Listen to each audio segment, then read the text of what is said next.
Bihar board में question क्या पूछा, सीबीएसई में तो खैर चैप्टर ही नहीं है, ये चैप्टर सीबीएसई वाले को हटा दिया है, ठीक है। बिहार बोर्ड में इसे क्या नंबर का पूछता है, 6 नंबर, 7 नंबर, ठीक है। 7 नंबर का क्वेश्चन क्या पूछता है, अगर पगला गया तो ये भी क्वेश्चन सीधे पूछ देता है क्या, एडजॉर्प्शन आइसोथर्म, क्या पूछ देता है, जिसमें दो है, फ्रेंडलिक और लैंग्वेज, फ्रेंडलिक एडजॉर्प्शन आइसोथर्म या लैंग्वेज। तो लैंग्वेज आईटीजे के लिए आप लोगों को केवल क्या पढ़ना है, फ्रेंडलिक।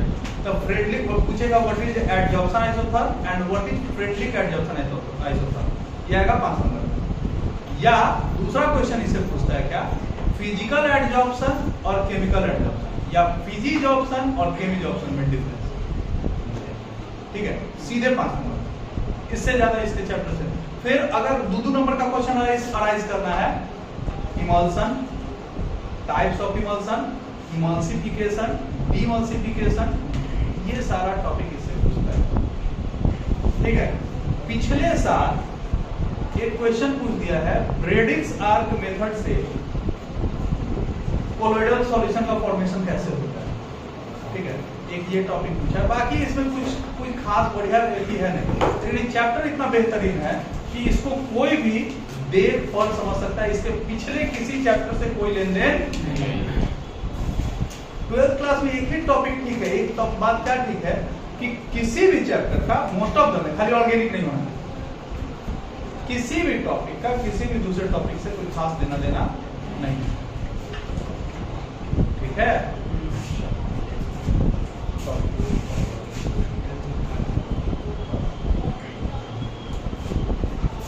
चैप्टर का नाम क्या है, सरफेस केमिस्ट्री।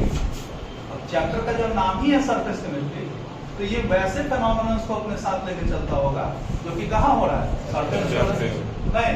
तो सबसे पहले आप समझो कि सरफेस किसको कहते हैं। क्या हो गया हमारे, क्या बोल रहे हो,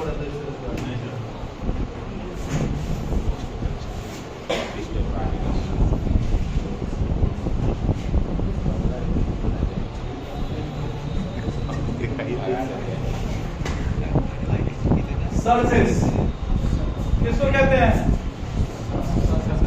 हम हिंदी नहीं पूछे, हम पूछे सरफेस कहते किसको हैं, किसी भी ऑब्जेक्ट का या बॉडी का जो सबसे टॉप मोस्ट लेयर होता है उसको हम लोग क्या बोलते हैं, surface.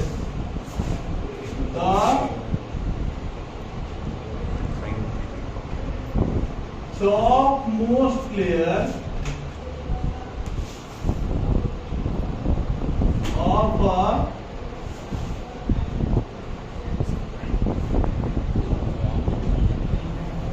substance is known as surface। किसी भी ऑब्जेक्ट का जो सबसे अपर सरफेस होता है, ये कोई ऑब्जेक्ट हो गया, एक ये 2 3 4 5 6, इसका क्या सरफेस है, 6, ठीक है। दूसरा बल्क, 2 सरफेसेस के बीच में जो लेयर्स होते हैं, सबसे टॉप मोस्ट लेयर को क्या बोलते हैं, सरफेस, और 2 सरफेस के बीच के जो लेयर्स होते हैं उनको हम लोग क्या बोलते हैं, बल्क।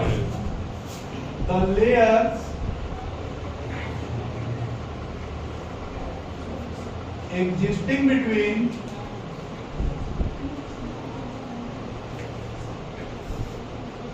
पिछले चैप्टर का याद करके आए हैं आप लोग,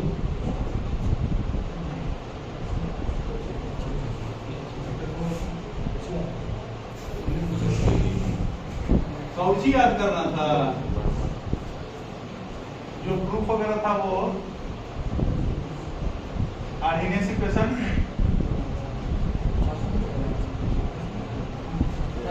between 2 layers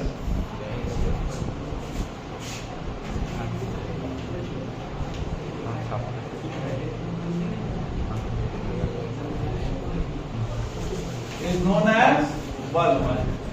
2 सरफेस के बीच का जो लेयर होता है उसको हम लोग क्या बोलते हैं, bulk, ठीक है।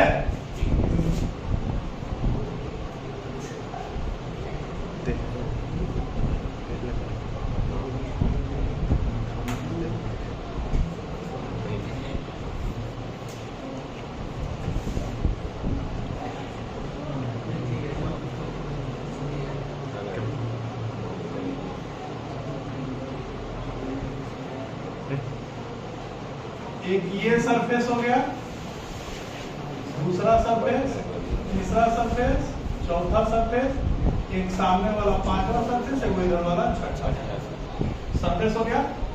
और इन सरफेस के बीच का जो होगा वो क्या हो जाएगा, एक। अगर इसको ऐसे रिप्रेजेंट नहीं करना है तो ऐसे रिप्रेजेंट कर दो भाई।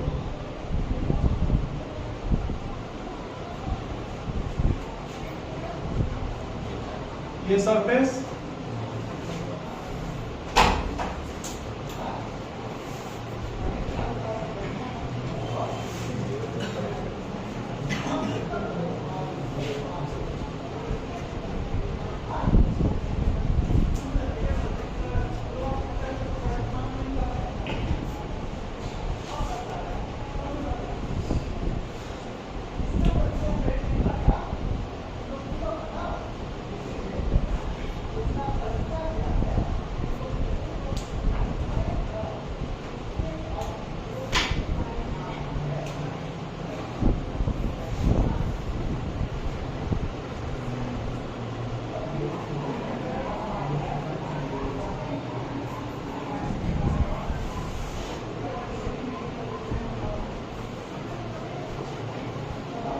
सरफेस के बीच के जो लेयर्स होंगे उनको हम लोग क्या बोलेंगे,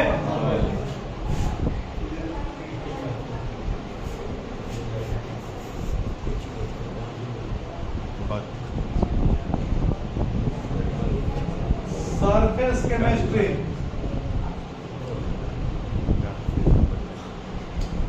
सरफेस केमिस्ट्री किसको बोलते हैं, केमिस्ट्री का वो ब्रांच जो डील करता है इसके बारे में कि जो फेनोमेनन कहाँ हो रहा है, सरफेस पे। जो फेनोमेनन कहाँ हो रहा है, सरफेस, उसको surface the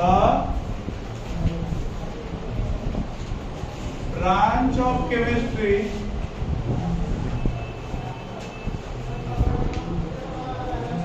which deals with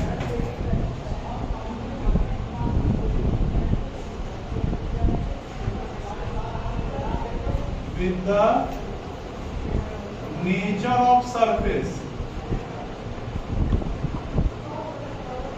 and phenomena occurring on it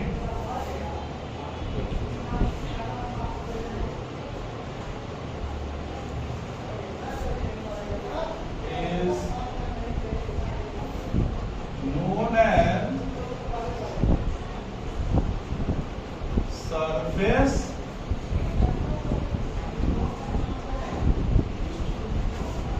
chemistry का वो ब्रांच जो किसके साथ डील कर रहा है कि सरफेस का नेचर कैसा है और जो जो फेनोमेनन कहाँ हो रहा है, सरफेस के ऊपर हो रहा है, उसको हम लोग क्या बोलते हैं, surface chemistry.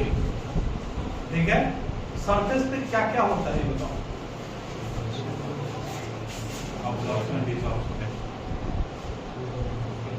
Absorption of water.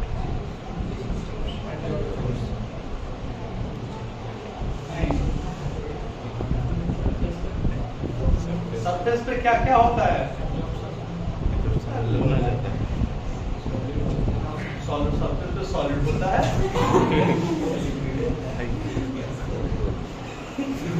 अरे सरफेस पे कोई काम होते देखे हो, कहाँ बैठल हो, बाल में तेल लगाते हो, तेल बाल के अंदर घुस जाता है, सरफेस। पेंट हम लोग करते हैं, सरफेस। पोछा लगाते हैं, सरफेस पे नहीं। तो ये सब कुछ ऐसे फेनोमेनन है जो कहाँ होता है, सरफेस पे। ठीक है,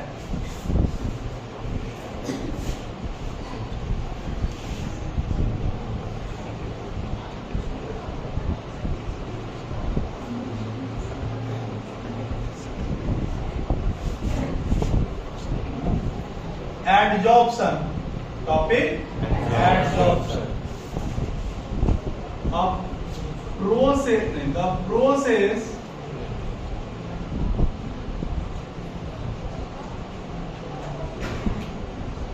in which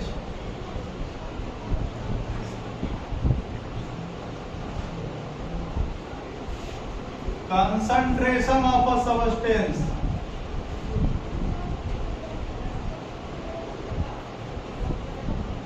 is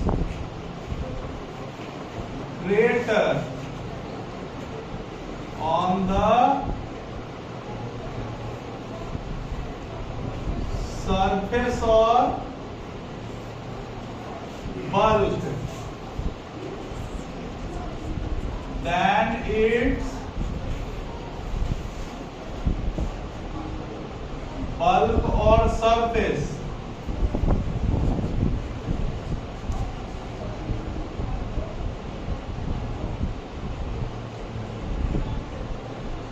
is known as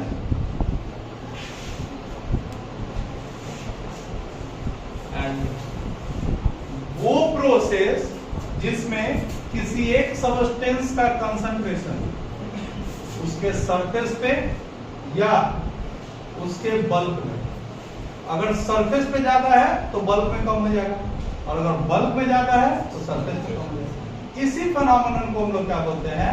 adsorption. Book में डेफिनेशन ये नहीं देता है, बुक में डेफिनेशन देता है कि एक ऐसा प्रोसेस जिसमें सरफेस पे कंसंट्रेशन ज्यादा हो जाए बल्क से, लेकिन फिर आपको पता होना चाहिए कि एडजॉर्प्शन दो तरीके का होता है, फिर वहां ये डेफिनेशन पूरी तरह कारगर नहीं है। ठीक है, अब भाई क्या बोलता है कि अगर किसी सरफेस पे, कोई एक सरफेस है किसी भी चीज का, उसके सरफेस पे उसके बल्क से किसी दूसरे सबस्टेंस का कंसंट्रेशन ज्यादा या कम है, तो इसी फेनोमेनन को, इसी प्रोसेस को हम लोग क्या बोलते हैं? क्या बोलते हैं? एडजॉर्प्शन। एग्जांपल, इस पे अगर धूल आके बैठा तो धूल क्या हो गया? धूल कहां बैठेगा? अभी धूल देखो हाथ पे दिखेगा शायद, तुम लोग ऐसे करो, जूम कर दो। हाँ जूम मत करो, अपने हाथ से इसे रगड़ो, देखो तुम्हारे हाथ पे भी धूल नजर आएगा। है? Yes sir. क्या है? क्यों? धूल कहाँ बैठा हुआ है? और इस पे को रंदा मारो, एक रंदा हटा दो, क्या उस पे धूल नजर आएगा? नहीं। कहाँ नहीं गया? सरफेस पे ही रह गया पार्टिकल। ठीक है, अब अंदर जा सकता है कि नहीं? जाएगा। अरे बालू नहीं जाएगा, पानी में एक खुला दो, नहीं चल जाएगा। चलो, इसमें दो टॉपिक आता है, एक एडजॉर्बेंट, एक एडजॉर्बेंट। एडजॉर्बेंट करो। एडजॉर्बेंट किसको बोलते हैं? किसको बोलते हैं? जिस सॉलिड सबस्टेंस के ऊपर एडजॉर्प्शन होता है उसको हम लोग क्या बोलते हैं? एडजॉर्बेंट। पहले एडजॉर्प्शन का एग्जांपल देखो, डस्ट पार्टिकल्स। क्या हो गया? नहीं बचोगे तो हम पढ़ाइए रहे, लेकिन सुअर काटे हुए हैं तुमको। शुभांशु का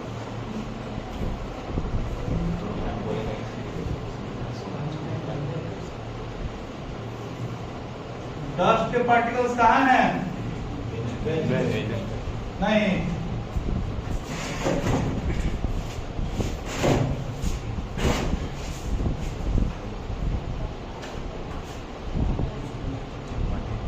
एडजॉर्बेंट। पहले adsorbent,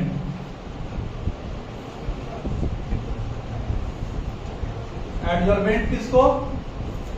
the solid surface, the solid surface on the surface of which the solid substance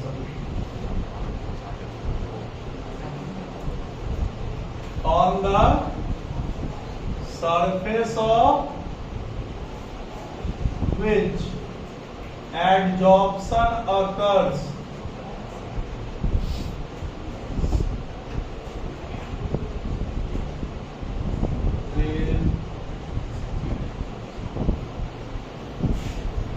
known as adsorbent।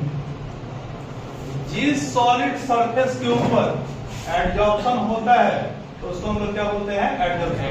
धूल कहाँ के बैठा है? बेंच पे। बेंच क्या हो गया? बेंच क्या हो गया? एडजॉर्बेंट। ठीक है। और दूसरा आता है एडजॉर्बेट। वो सॉलिड सबस्टेंस या वो सॉलिड लिक्विड या गैस, इसमें पाबंदी नहीं है, वो सॉलिड लिक्विड या गैस जो सरफेस के ऊपर आके बैठता है उसको हम लोग क्या बोलते हैं? द सबस्टेंस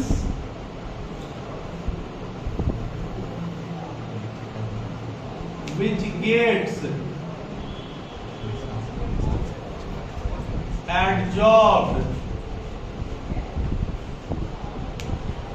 on the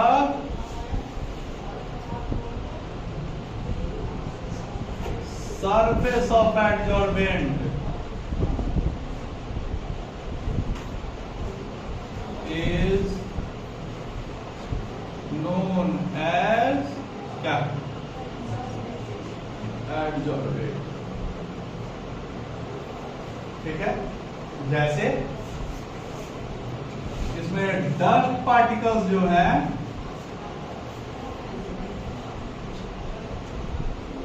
वो क्या है? एडजॉर्बेट। ठीक है। अब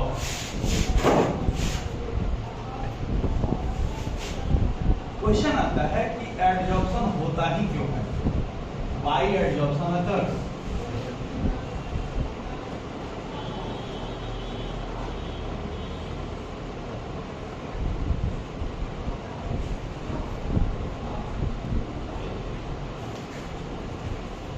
हाँ, तो बोलता है कि एडजॉर्प्शन इसीलिए होता है ताकि जो ओवरऑल सरफेस टेंशन लग रहा है किसी भी पार्टिकल के सरफेस पे, उससे बचने के लिए adsorption occurs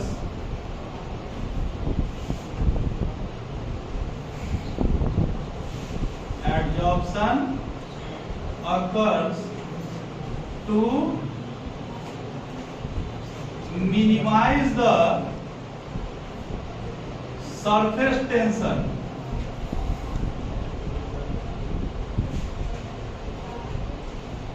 acting on the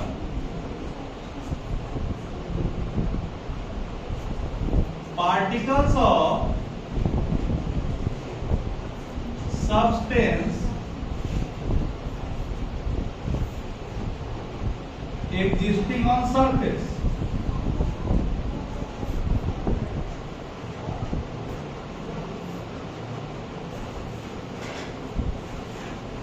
surface tension कैसे लगता है? सरफेस टेंशन किसको बोलते हैं?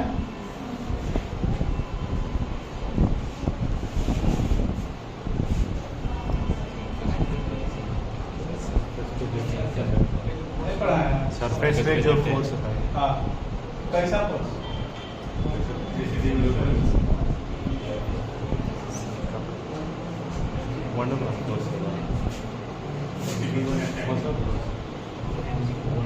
अरे कैसा रेसिडुअल?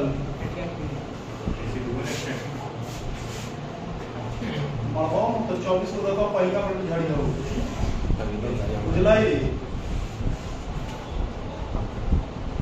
अरे सुनो ना, inward force of attraction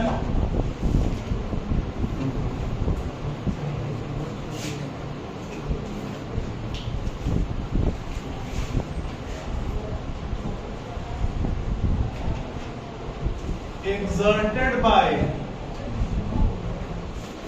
the particles of bulk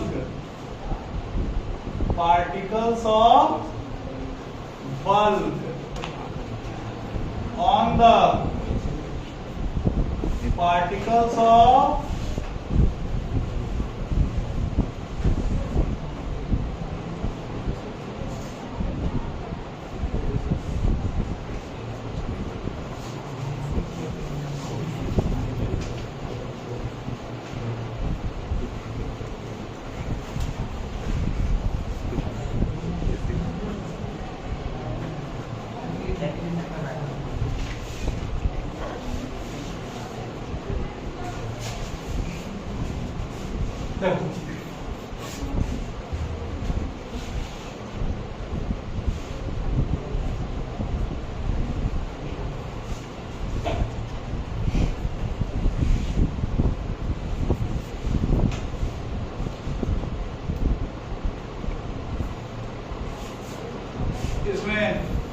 surface के कौन कौन पार्टिकल है? अब बल्ब का क्या होता है? बल्ब दो गो, एगो हाई एगो हाई, बाकी ये सारा कहाँ का पार्टिकल है?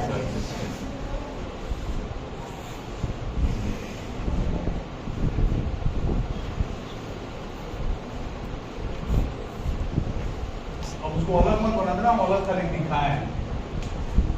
देखो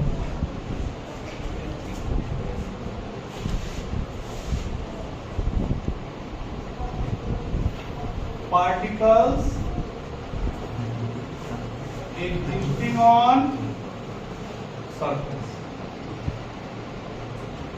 सरफेस पर कोई पार्टिकल, ये पार्टिकल है नहीं है? पूरे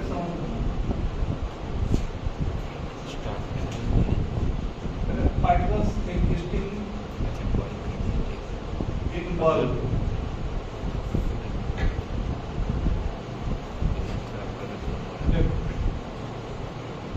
अगर मान लो कि इधर कोई फोर्स लगा कितना F1, तो इस पार्टिकल के ऊपर इधर भी कोई फोर्स लगेगा कितना F2, अगर ऊपर लग रहा है कितना F3, तो नीचे लगेगा कितना F4। क्योंकि ये पार्टिकल हिल डुल नहीं रहा है, ये कब पॉसिबल है कि F1 बराबर होगा किसके F2 के, और F3 बराबर होगा किसके F4 के। नेट फोर्स कितना 0,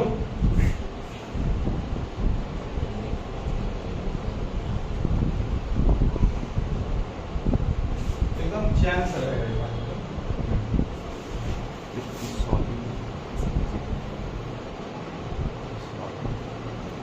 पार्टिकल्स एट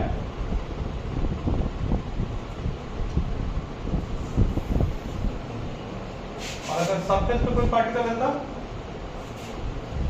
कौन से पार्टिकल? एकरा नीचे को फोर्स लग रहा है कौन F4, ऊपर लग रहा है कौन F3, F3 बराबर किसके F4 के। इधर इसके ऊपर कौन लग रहा है F1,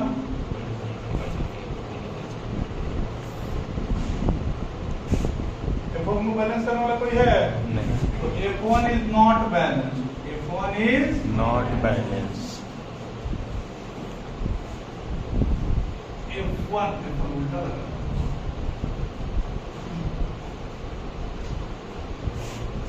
F1 किधर लगा अंदर की ओर, तो इस पार्टिकल को कहाँ की ओर खींचेगा अंदर की ओर, तो सारा पार्टिकल अब इस पार्टिकल किसी पार्टिकल पर दिमाग लगा, इधर नीचे की ओर एक फोर्स रहेगा,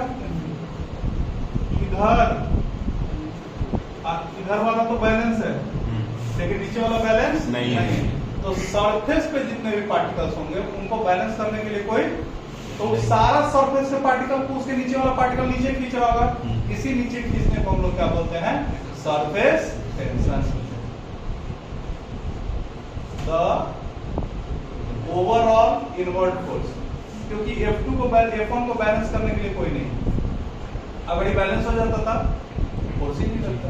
ठीक है, अब देखो जो पार्टिकल सरफेस पे रहेगा उसको कहाँ खींच रहा है कोई नीचे, तो वो कहाँ चाहेगा कि वो नीचे नहीं खींचा है, तो वो अपने ऊपर चाहता है कि वो नया लेयर बना ले, कहला ताकि अब वो सरफेस नहीं रहे, अब वो क्या हो जाएगा बल्ब हो जाएगा, तो वो नीचे वाला जो फोर्स लग रहा था उसको कौन फोर्स लगा देगा ऊपर वाला stable.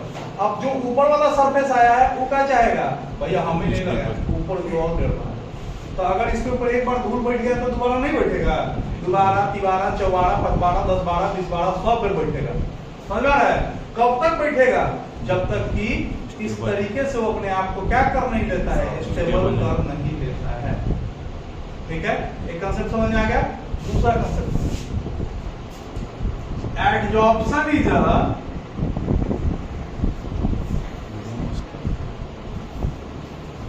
Exothermic process, exothermic process due to which energy is released, exothermic क्या होगा, एनर्जी रिलीज करेगा एंड क्या बढ़ जाएगा, stability of particles increases, hence in order to increase stability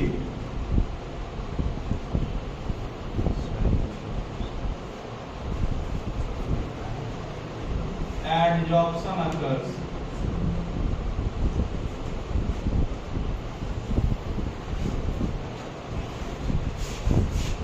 ठीक है,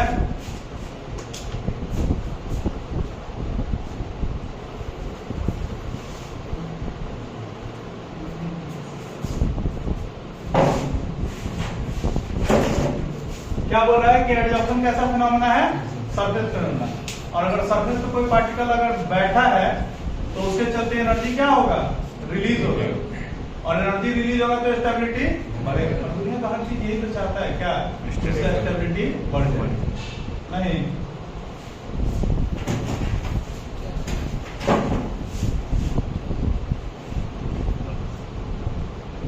some adsorption in our daily life.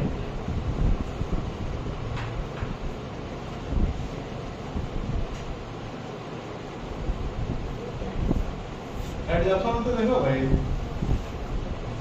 Daily life में, पहला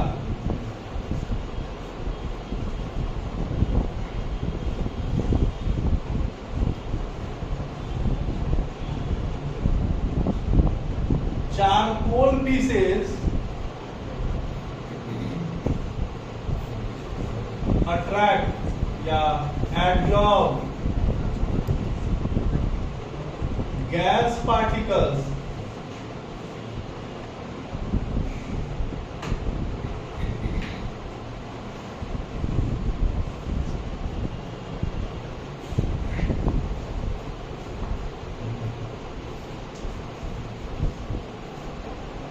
when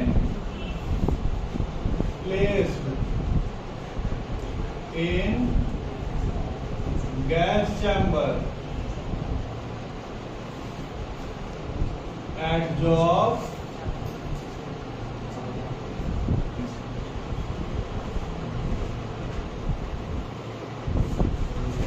चारकोल के पीसेस को जब किसमें डाला जाता है, गैस के चैम्बर में, तो क्या करता है, गैस के पार्टिकल्स को एब्जॉर्ब करता है। दूसरा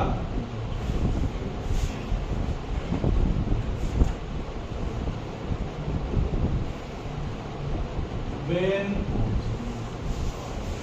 bone charcoal is placed in raw sugar solution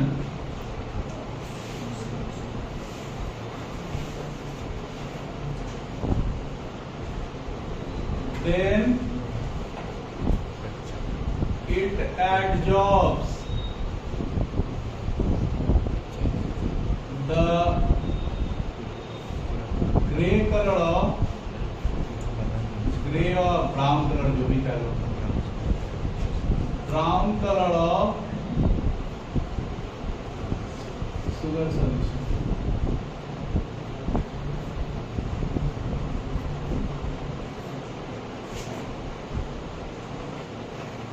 इसमें से कौन कौन है जो गाय भैंस नहीं खाता है? कोई नहीं? और गाय भैंस कौन कौन नहीं खाया है? गाय भैंस ऊंट घोड़ा ऐसा कौन है जो नहीं खाया है? हम नहीं खाए। हाँ? अमन को छोड़ के बाकी सब कोई नहीं खाया है। अच्छा, इसमें से कोई ऐसा नहीं बैठा हुआ है जो गाय भैंस नहीं खाया है, कोई ऐसा नहीं बैठा हुआ है। ठीक है, कैसे? नहीं चल कैसे? ईख ईख ईख ईख ईख का जो कलर होता है वो क्या होता है?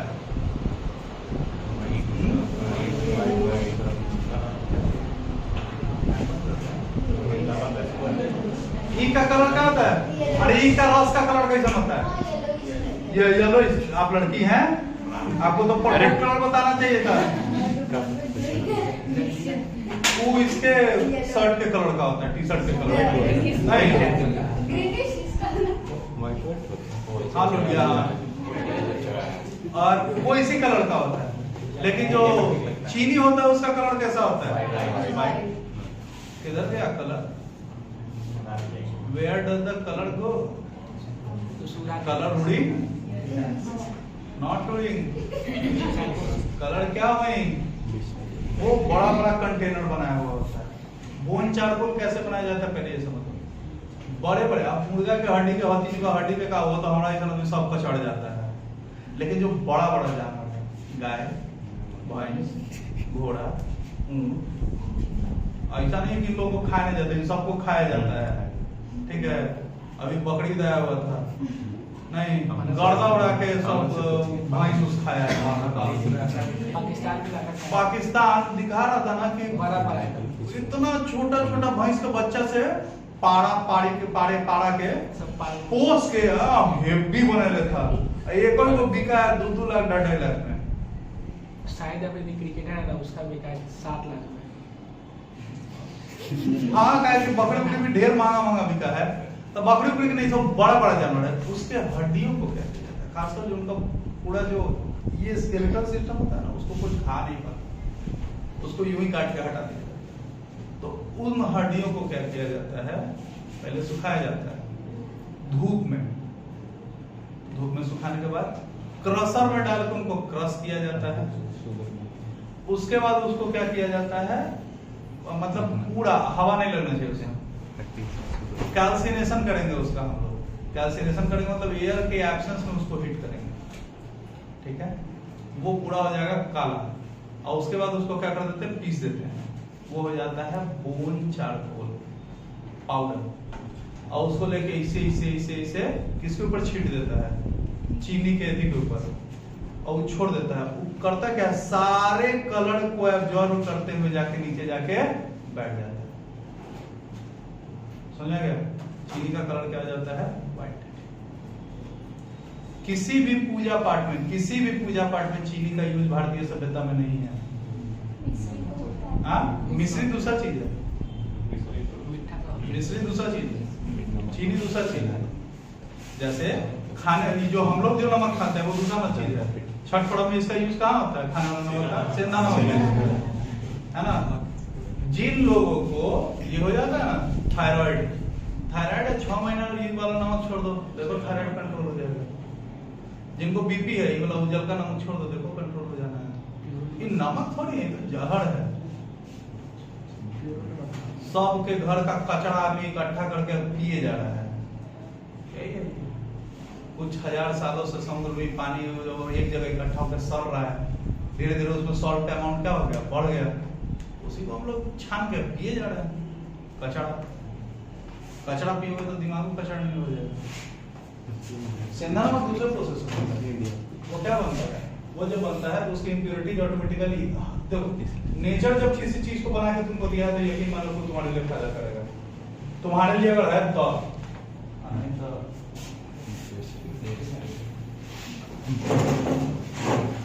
ये दूसरा समझ आ गया। आज के बाद कोई मत बोलिए कि हम वेजिटेरियन हैं। अंकित कोई बात नहीं, मन तुम अकेले थोड़ी।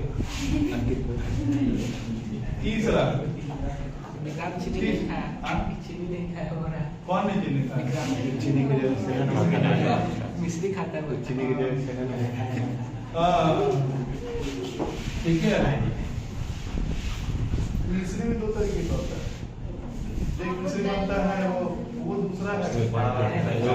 चीनी जो खाते हो, एक चीज याद रखना, तुम जो चीनी खाते हो उसका जो नेचर है वो गर्म है, लेकिन मिश्री जो आदमी खाता है उसका नेचर ठंडा है।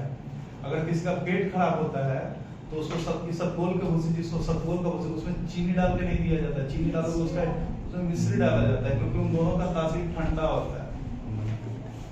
समझ में आ रहा है? तीसरा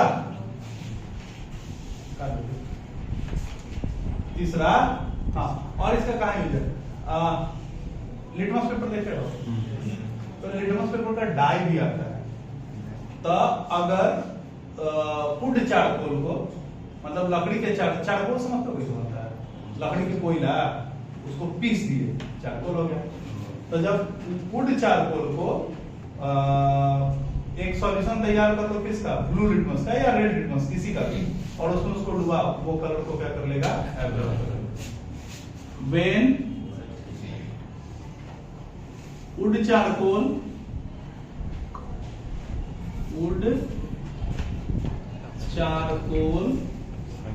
is placed in a solution of blue या red litmus, blue या red litmus, then it adsorbs the color। इसका यूज है, ठीक है, एडजॉर्प्शन का यूज है, एडजॉर्प्शन का यूज लिखवा देंगे। तो हमारे लाइफ में ये कुछ हम लोग क्या देख पाते हैं? एडजॉर्प्शन होते देखते हैं। और कहाँ एडजॉर्प्शन होता है? भाई बेंच है जिसके ऊपर धूल बैठ गया, ये क्या है? एडजॉर्प्शन। नहीं, types of adsorption on the basis of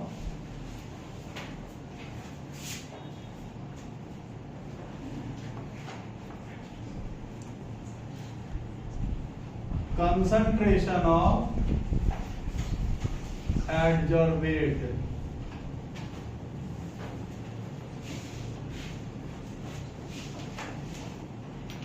adsorbate के कंसंट्रेशन के ऊपर या उसके बेसिस पे कितने तरह के सॉल्यूशंस रहता है? कितने तरह के एडजॉर्प्शन? पहला होता है पॉजिटिव एडजॉर्प्शन। पहला कौन होता है? Positive adsorption. पॉजिटिव एडजॉर्प्शन किसको बोलते हैं?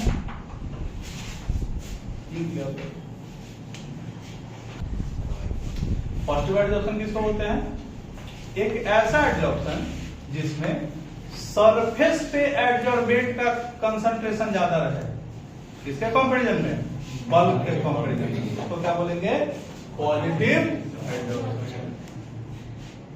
And adsorption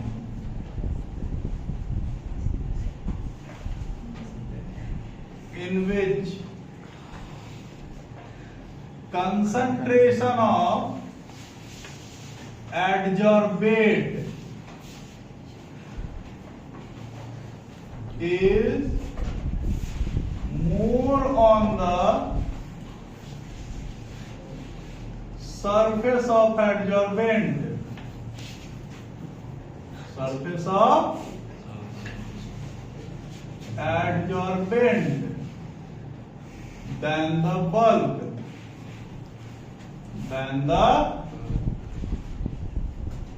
bulk, is known as positive adsorption। एक ऐसा एडजॉर्प्शन जिसमें सरफेस पे एडजॉर्बेट का कंसंट्रेशन ज्यादा है। किसके कंपैरिजन में? बल्क के कंपैरिजन। एग्जांपल, डस्ट पार्टिकल्स कहां पे? On surface of bench.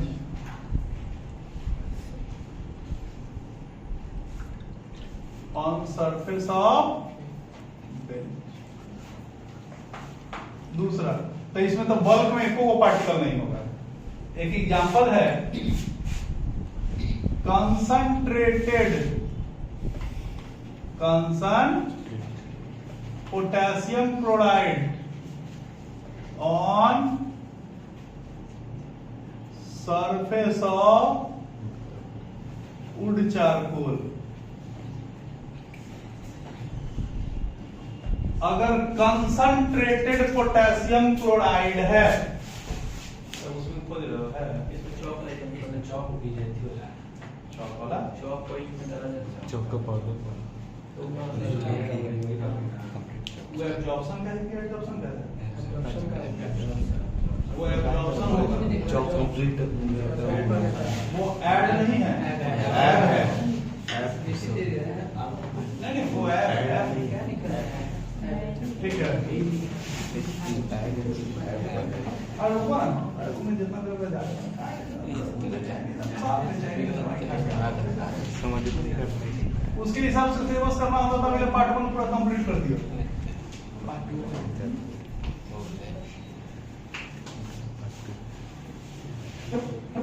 Negative adsorption, एक ऐसा एडजॉर्प्शन जिसमें सरफेस पे कम हो जाए और बल्क में अंदर बढ़ जाए।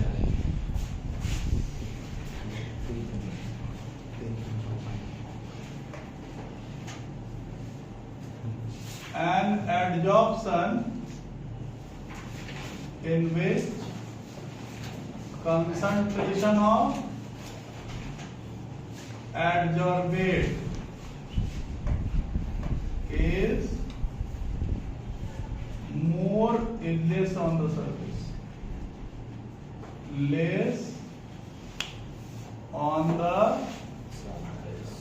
surface of adsorbent than the bulk is known as negative adsorption. Example: dilute KCl on surface of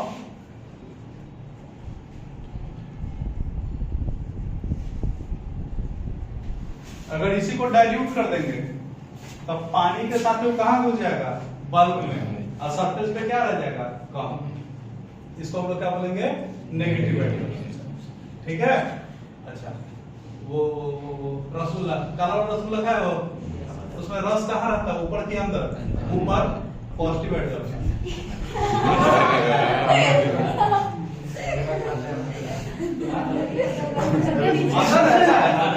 लेकिन जितना सरफेस पर आता है उतना अंदर आता है नहीं, तो कैसा का हो गया? Positive adsorption.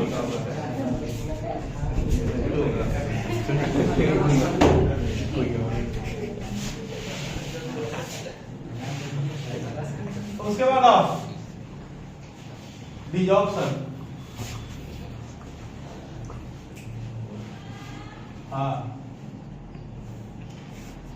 नामे से पता चल रहा है डी।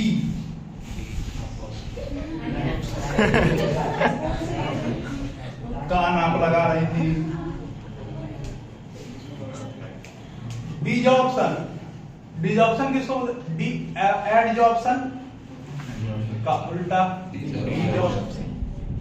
अगर एडजॉर्बेट जो है वो एडजॉर्बेंट के सरफेस से क्या हो जाए? हट जाए, तो इसको क्या बोलेंगे? डिजॉर्प्शन। द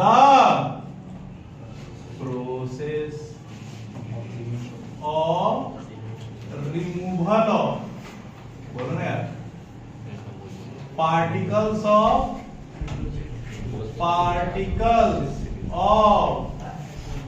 एडजॉर्बेट कहां से? From the surface of adsorbent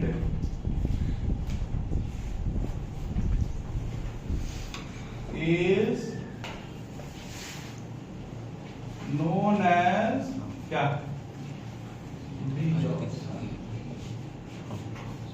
अगर एडजॉर्बेंट के सरफेस से एडजॉर्बेंट हट गया है तो इस प्रोसेस को क्या बोलेंगे? डिजॉर्प्शन। क्या हो गया?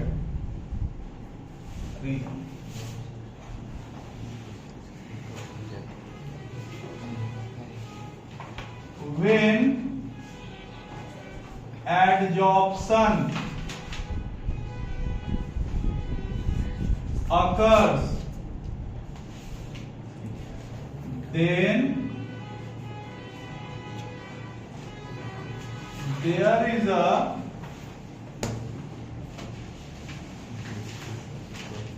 formation of bond between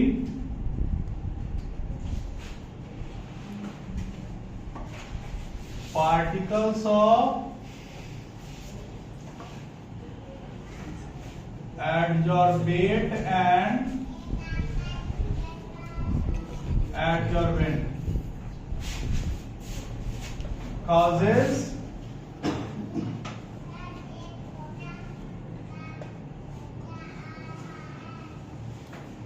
release in जब एडजॉर्प्शन होता है तो क्या होता है? एडजॉर्बेट और एडजॉर्बेंट के बीच में बॉन्ड बनता है। अब बॉन्ड बनेगा तो एनर्जी क्या होगा? रिलीज होगा। When energy is provided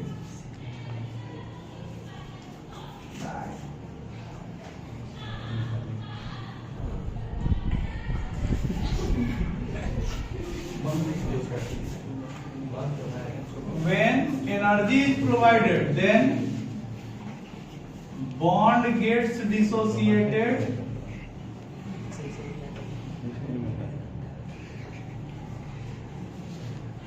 due to which desorption occurs.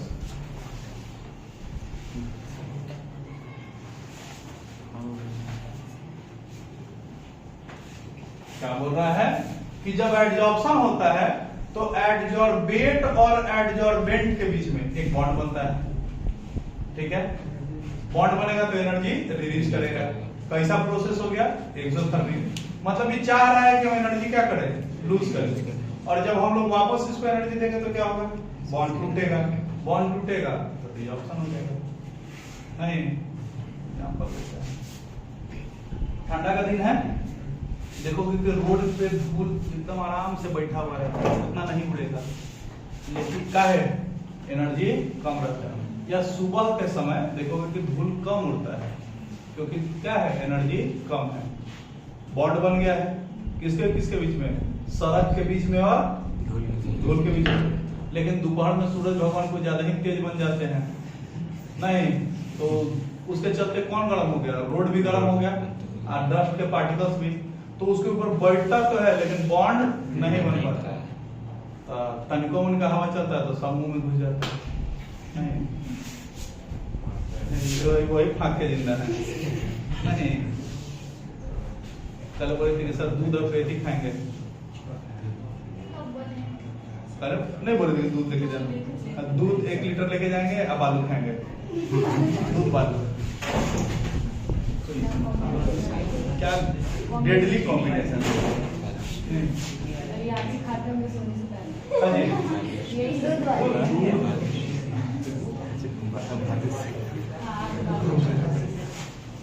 Desorption, उसके बाद आओ एब्जॉर्प्शन।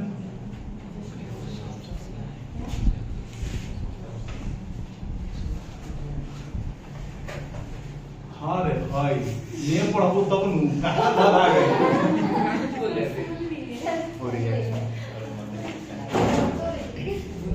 हाँ रे, जॉक्सन तो तुम बोले हो कि जॉक्सनो है। जॉक्सन बोला है पहले। कैसे बोला?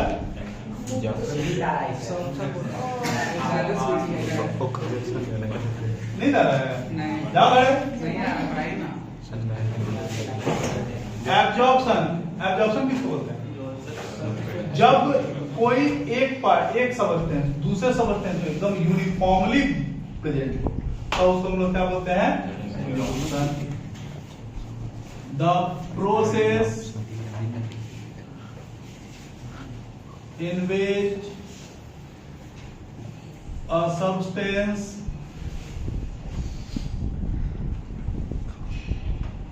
is uniformly distributed on the surface as well as in the body of या in the bulk of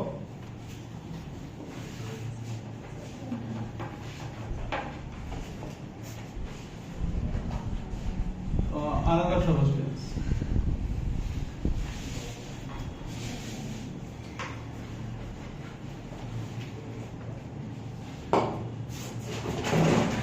Is known as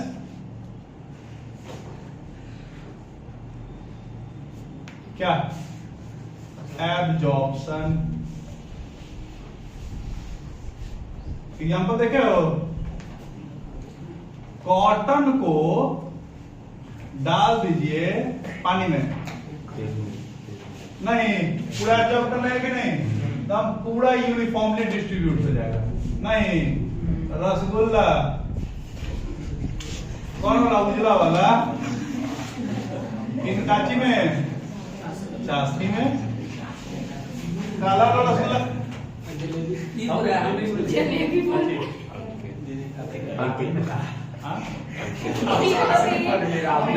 काफी बोला है।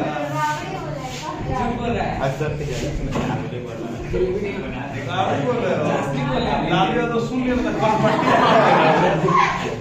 समझ रहे हो?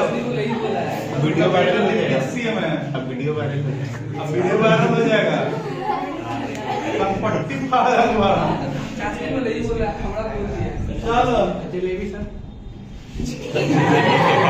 सही में राजी का जॉब करते हो हम अपन पर मिठाई पाते जलबेली या जलेबी खाते नहीं है यहाँ पे। नेशनल स्वीट है। हाँ, तुम उसको दिए थे दर्जा नेशनल स्वीट का। नहीं इतना पावर है तो दिया है। इतना पावर है तो दिए। अगर उसको तुम प्राइम मिनिस्टर बना दोगे ना तो वो सतुआ को कर देगा नेशनल फूड, नहीं गाय को कर देगा नेशनल एनिमल, अब पछावट को कर देगा नेशनल कपड़ा। आपको बना देंगे सर बाल्टी को कर देगा नेशनल वेसल, और सुई को नेशनल इक्विपमेंट। अरे पावर मिलेगी तब ना। चल, तो ये सब क्या है? अच्छा, रसगुल्ला में क्या होता है? व्हाइट वाला नहीं, हाँ ब्लैक वाला नहीं। ब्लैक वाला में क्या है? एडजॉर्प्शन है। कैसा एडजॉर्प्शन? Positive adsorption. लेकिन उजला वाला में एब्जॉर्प्शन है। नहीं, आपको तो मिठाई बताओ।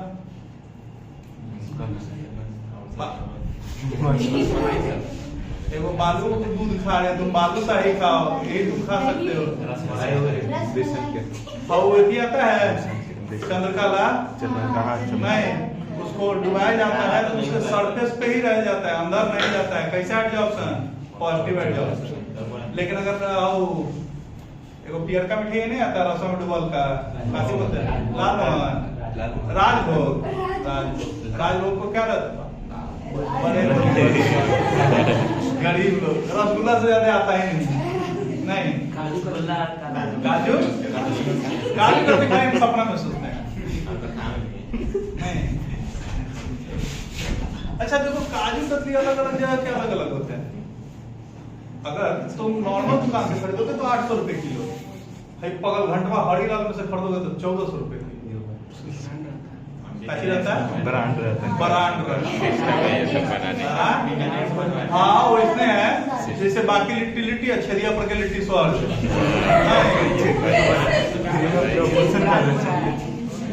हाँ ब्रांड मेहनत तो किया है। किसी किसी का वो भी खाली नाम पर हो जाता है। हाँ वही हाल है। नहीं चलो ये हो गया ना। अब फिर आता है क्या, एग्जाम्पल समझो।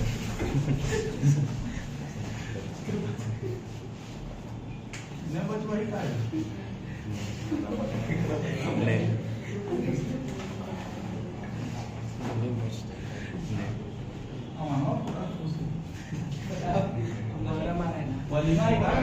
मोहरम ये के लिट्टी का राज बता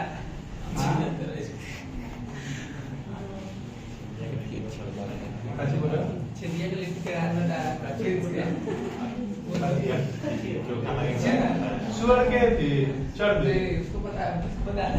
ओकरा पता है, वो अपन बेटा का तो पता है नहीं कर रही है, ऊपर कौन लागल। देखो ये है silica gel. Have you ever seen silica gel?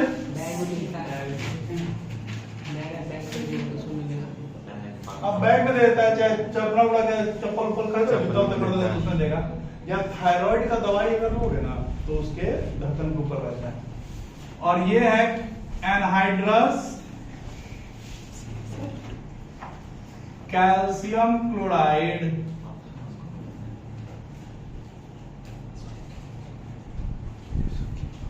इन दोनों में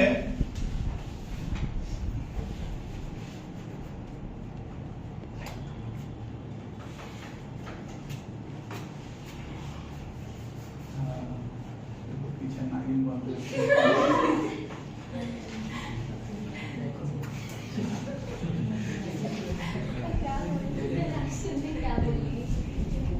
नहीं तो नहीं सुनता, वो फिसिल फिसिल कर रही थी ना, वो आप ही समझ पाइएगा।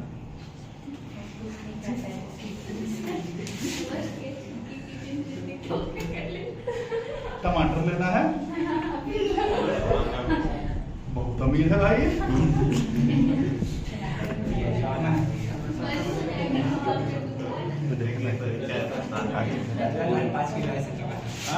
जो भी 5 किलो टमाटर लेना होगा यहाँ छापा पड़ जाना चाहिए। इतना पैसा तो यहाँ कहाँ से आया? नहीं राजकुमार ले रहा है, लगा लो बाजी नहीं लेगा। और तुम उसके अगर तुम देख रहे हो ना कि टमाटर है, तो तुम देख लो ना किसी का घर में छोड़ी गारंटी ले सुनिए ना, फिर बोलेगा नहीं बोलेगा। पैसा नहीं है जितना दुख के कारण हुए होता है, खेत में आपको होगा एक दिन होगा।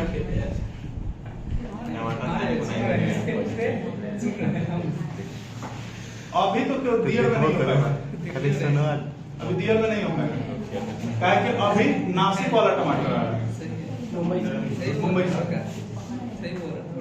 देखो ये वाटर वेपर जो है इसका सिलिका जेल के सरफेस पे लग गया है, अंदर नहीं गया है।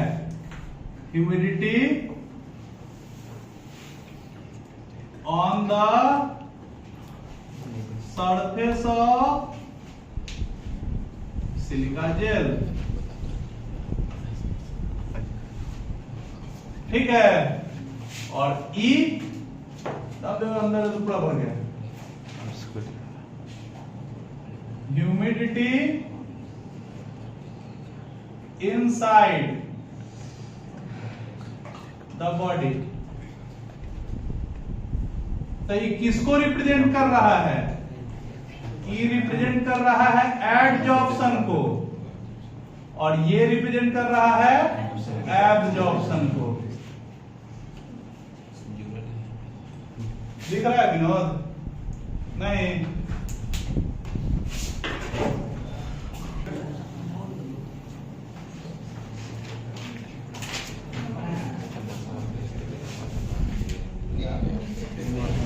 नहीं है, अरे बहुत कुछ नहीं है।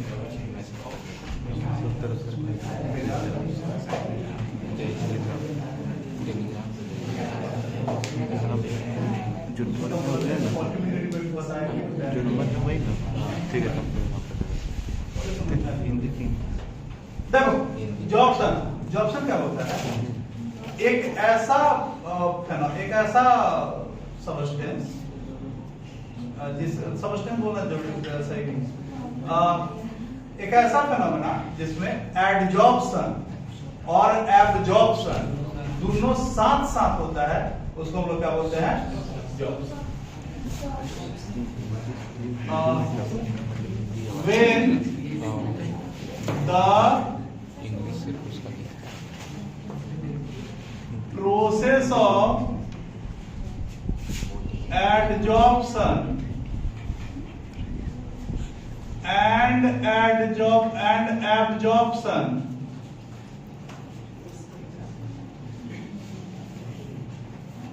occurs in same object या same body, then the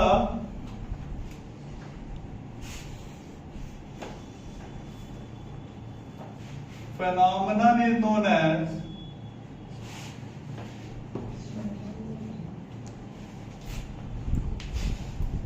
क्या?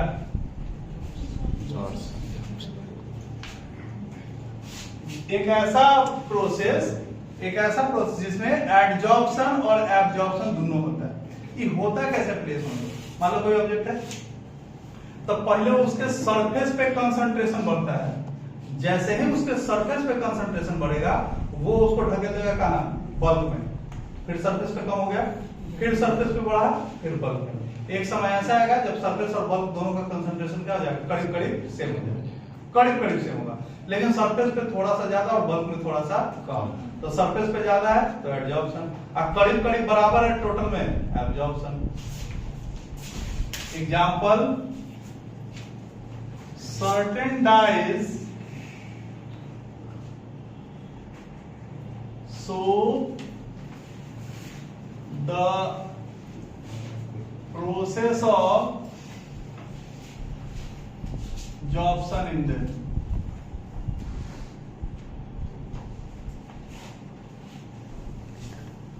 ठीक है, इसके बाद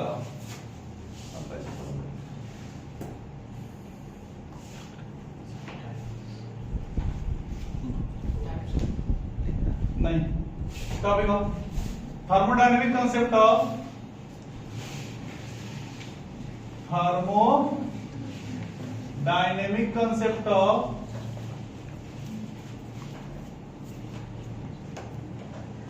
adsorption.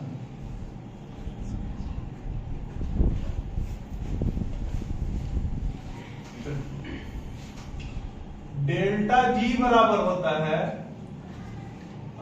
Delta H minus T delta S.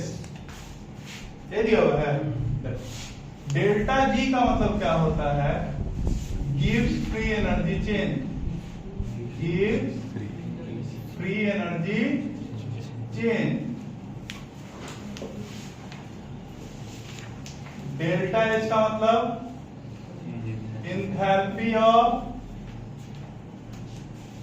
Adsorption, enthalpy of, या बहुत सारा बुक एंथैल्पी चेंज खाली लिखे छोड़ देता है, कोई दिक्कत नहीं।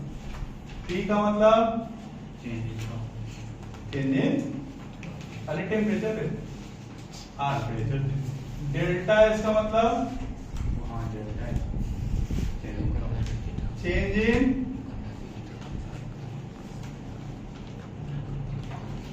रैंडमनेस।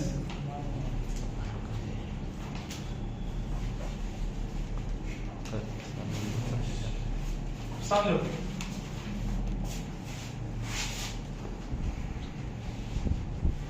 जैसे जैसे एनर्जी दोगे, डेल्टा एच जो होता है वो सपोर्ट करता है काची को, डेल्टा एच काची को सपोर्ट करेगा कि एडजॉर्प्शन हो, और डेल्टा एस काची को सपोर्ट करेगा एडजॉर्प्शन ना। रैंडमनेस का मतलब क्या होता है? पार्टिकल्स का इधर उधर हिलना। जितना ज्यादा पार्टिकल हिलेगा उतना ही ज्यादा क्या होगा? एडजॉर्प्शन नहीं होगा। इस कंसेप्ट को समझने के लिए कंसेप्ट थर्मोडायनामिक्स का नियम क्या कहता है कि अगर किसी का एनर्जी पॉजिटिव है, कब हुआ है? जब हम लोग एनर्जी दिए हैं, यानी work done on the system. और अगर किसी का एनर्जी निगेटिव है, work done by the system. अगर ये डेल्टा जी का वैल्यू क्या आता है? नेगेटिव, इसका मतलब क्या होगा कि एडजॉर्प्शन होगा। डेल्टा जी का मतलब क्या होगा, अगर डेल्टा जी का वैल्यू क्या है निगेटिव, इसका मतलब एडजॉर्प्शन अकर्स, एडजॉर्प्शन अकर्स। और अगर डेल्टा जी का वैल्यू क्या आ रहा है पॉजिटिव, तो उसका एनर्जी बढ़ जाएगा ना, तो desorption occurs.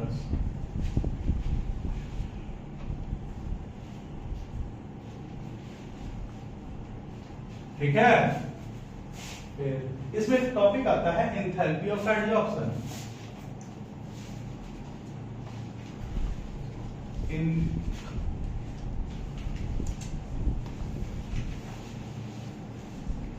Enthalpy of adsorption।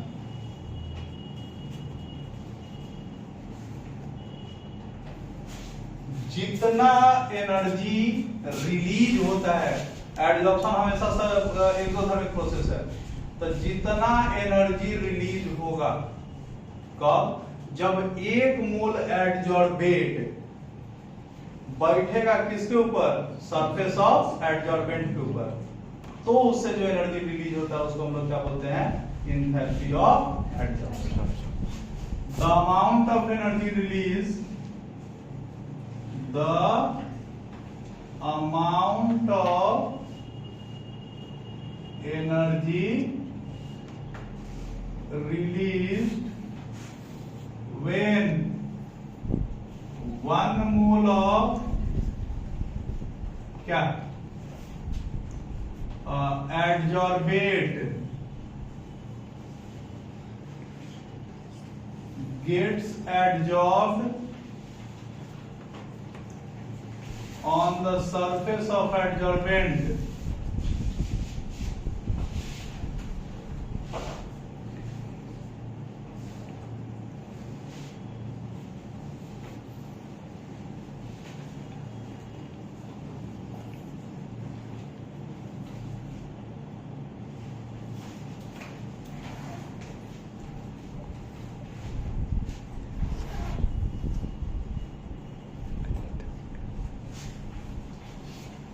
ठीक है।